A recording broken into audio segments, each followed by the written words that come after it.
família, tudo bem com vocês? Bom, hoje eu vou gravar um vídeo falando sobre a Grécia Antiga. E é isso, mais história da arte do que história, porque eu tava revirando uns cadernos meus e eu achei muito legal. E eu vou fazer essa maquiagem aqui enquanto eu falo sobre a Grécia. Talvez eu faça outro vídeo falando sobre a parte mais histórica, mais história política e econômica do que história da arte igual vai ser hoje. Espero que vocês gostem e fiquem com o vídeo. Hoje a gente vai falar de Grécia e eu já vou começar logo pelas esculturas, que é o que a gente mais associa quando a gente vai falar da arte nesse lugar. Os gregos, antes de criarem as suas esculturas reconhecidas e admiradas mundialmente, eles admiravam o Egito. Suas primeiras esculturas foram inspiradas nesse povo antes de criarem o corpo idealizado de um herói. O sorriso nas estátuas representava saúde no lugar da cor, podendo também representar alegria e felicidade. A cultura grega acreditava que deuses e semideuses podiam interferir no destino, e não existia a busca pela perfeição como mandamentos, e os deuses não eram perfeitos e nem idealizados como na cultura católica. Os gregos sempre buscavam pelo ideal e pelo perfeito quando representavam alguém numa estátua. Nunca era realmente a representação daquela pessoa. Os romanos imitavam, não só se inspiravam, mas eles imitavam a arte grega nas estátuas. Mas dá para perceber algumas diferenças. Por exemplo, as estátuas romanas, elas tinham uma alça para segurar o braço, o que não tinha nas gregas. E por isso que a maioria, às vezes, não tinha alguns pedaços do braço, porque elas caíam com o tempo. As estátuas, algumas eram pintadas e foram encontradas algumas manchas de tinta nelas. Acredita-se que elas eram pintadas e com o tempo foi descascando e deteriorando aquela tinta e ficou só na pedra. O corpo feminino também era idealizado, mas ele era baseado no corpo masculino. A mulher não era associada à ideia de maternidade na cultura grega, por isso que ela tinha peitos pequenos. As esculturas masculinas possuem os órgãos genitais pequenos também, pois os deuses não se reproduzem através do sexo, então não há necessidade de valorizar esses órgãos. O domínio da anatomia pelos escultores era tão grande que foi perdido um braço da escultura Laocoonte e seus filhos, e Michelangelo afirmou que a musculatura da obra revelava que o braço perdido estava dobrado. E depois, quando encontraram o braço da escultura, ele realmente estava dobrado. A história de Laocoonte conta que ele tentou avisar sobre os cavalos de Troia. Ele dizia: "Não aceitem o cavalo de madeira, presente dos gregos, ou seremos todos destruídos." Com essa advertência, ele não apenas chegou a frustrar todo o plano do exército grego, como ele desafiou os deuses. E os contos sobre essas criaturas não cansam de mostrar que isso nunca fica sem castigo. Muitas vezes é cruel demais, e foi o que aconteceu com Laocoonte. Algumas versões desse mito contam que Poseidon mandou algumas serpentes marinhas atacar ele e seus filhos, Atifantes e Timbreu. Essa história também tem uma outra vertente que conta que Atenas, a deusa da sabedoria, que mandou as serpentes atacarem Laocoonte e seus filhos, que deu origem à estátua de dor e sofrimento de Laocoonte sendo atacado pelas serpentes. A posição do braço mudaria o sentido da obra. Se fosse para cima, ele estaria clamando a Deus, mas o braço dobrado representa agonia e resistência.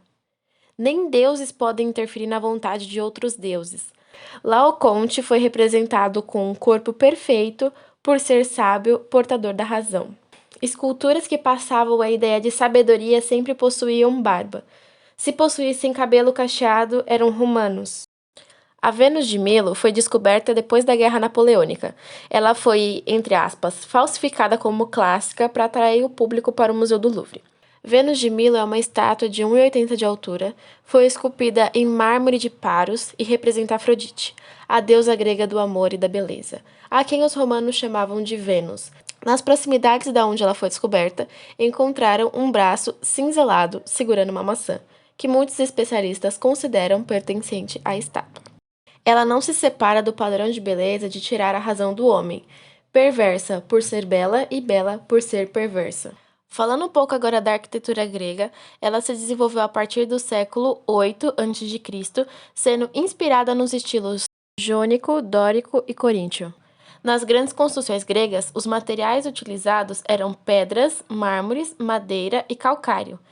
Naquele tempo, as estruturas já contavam com uma grande engenharia, simetria e uso de cálculos e proporções matemáticas.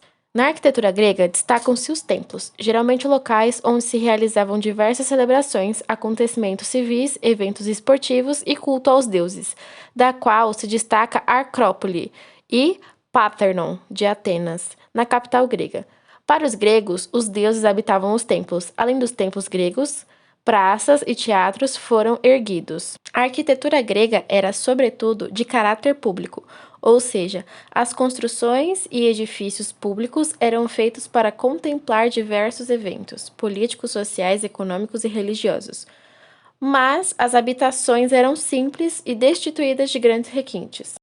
Uma curiosidade bem interessante sobre essa época na Grécia era que em Atenas, acreditava que o amor verdadeiro era sempre entre dois homens, e o amor de reprodução era entre um homem e uma mulher.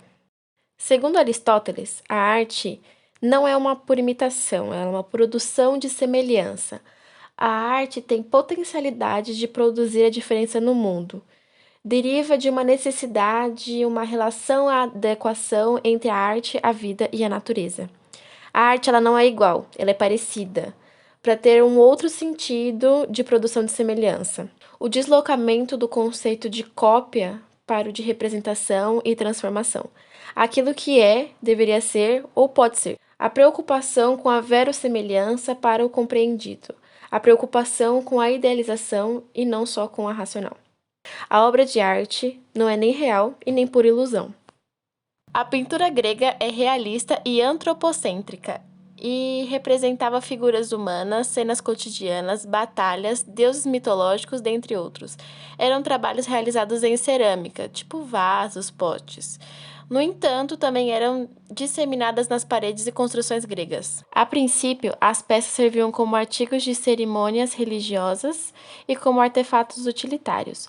Mais tarde, passaram a ser reconhecidos também como objetos artísticos. Em um primeiro momento, as ornamentações exibiam padrões geométricos e abstratos. Posteriormente, passaram a reproduzir cenas mitológicas e figuras humanas em situações cotidianas, inclusive cenas eróticas representando tanto a prática heterossexual quanto a homossexual.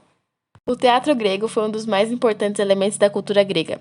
Surgiu através das festividades realizadas ao deus Dionísio, divindade das festas, fertilidade e do vinho.